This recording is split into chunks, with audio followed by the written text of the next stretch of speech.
voilà, on est un gros mois après le semis. Et donc voilà un peu ce que ça donne.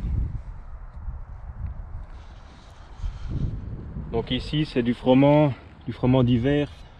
La variété Moscus, c'est une variété qui l'année passée nous avait donné par endroit un rendement de plus de 8 tonnes et demie à l'hectare. Donc là on a ressemé notre propre récolte. Et comme vous le voyez sur cette parcelle-ci, j'ai mélangé à peu près 2 kg hectare de radis avec le froment. Alors pourquoi?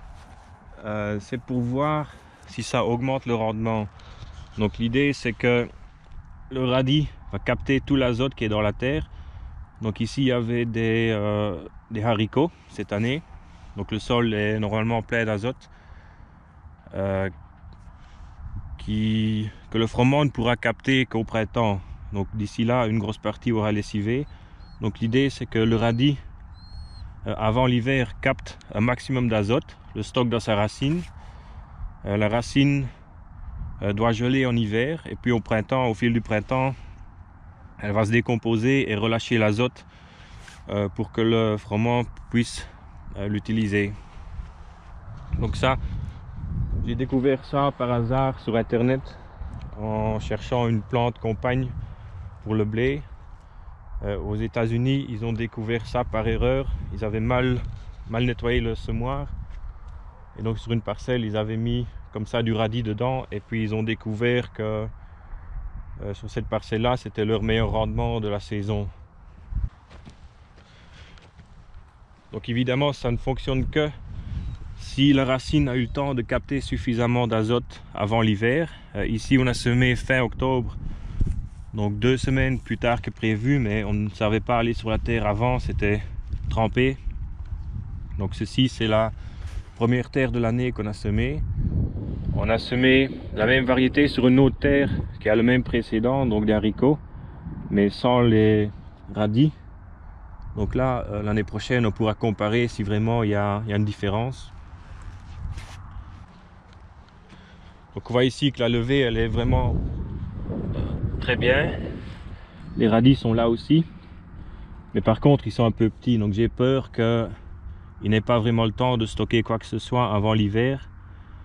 Surtout que dans 3-4 jours on annonce du -10. Jusque là il y a eu des légers gels, mais ils sont toujours intacts.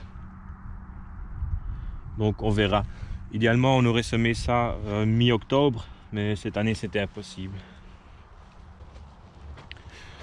Et donc si jamais cette année il n'y a pas de gel assez fort pour tuer les radis, on sera obligé en sortie d'hiver de passer éventuellement avec un rouleau pour casser la tête, puisque normalement la racine va dépasser du sol. C'est du radis fourragé, donc il fait une longue racine blanche.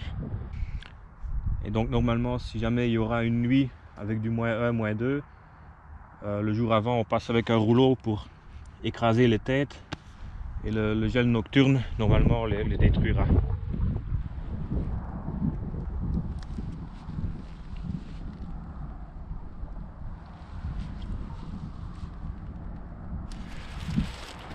Voilà, j'en profite vite pour aller voir le blé associé au trèfle. Voilà, donc ici c'est la première fois que je viens voir. La levée est vraiment très bonne aussi. Donc là c'est le blé associé avec du trèfle, semé le 11 novembre, donc il y a un petit mois, et on voit que le trèfle est bien là.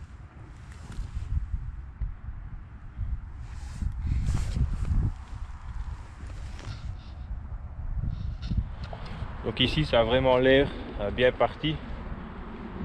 Le blé associé de l'année passée, lui avait eu un très mauvais départ. On l'avait semé plus ou moins à la même époque, début novembre, mais par contre il avait eu un mois de novembre glacial, donc des températures proches du gel et énormément de pluie, ce qui fait qu'il avait mis pratiquement 50 jours rien que pour lever comme ça.